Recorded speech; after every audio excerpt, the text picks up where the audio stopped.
Hello friends, सगळ्यांना जय भीम। तर आज आहे ना विशेष म्हणजे आज आहे रक्षाबंधन आणि आम्हाला आणलेलं आहे आमच्या भावाने रक्षाबंधनाच्या दिवशी आमच्या मूळ गावी म्हणजेच निमोणला। आणि हे बघा, हे जे घर आहे ना, हे माझ्या आईवडिलांचं घर।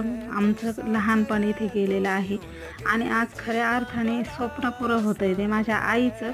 तर आतमध्ये प्रवेश करताना अक्षरशः माझे डोळे अगदी पाण्याने गच्च भरलेले होते आणि मी पाया पडूनच आतमध्ये प्रवेश केला। हे स्वप्न होतं, हे माझ्या आईचं होतं, घर पूर्ण व्हावं आणि तिला कधीच ह्या घराचं सुख मिळालेलं नाही आहे। ती नेहमीच शेणामातीच्या घरात राहिली आणि आता ती गेल्यानंतर तब्बल 7 वर्षांनी हे घर जे आहे ते माझा भाऊ पूर्ण करतोय। खूप खूप आनंद होतोय आणि ती नसल्याचं म्हणजे आई वडील नसल्याचं दुःखही खूप होतं आहे। तर याचा मोठा व्हिडिओ जो आहे तो लवकरच चॅनलवरती पोस्ट होणार आहे, तर चॅनलला सबस्क्राईब करा आणि ह्याचा मोठा व्हिडिओ पण बघा। बाय।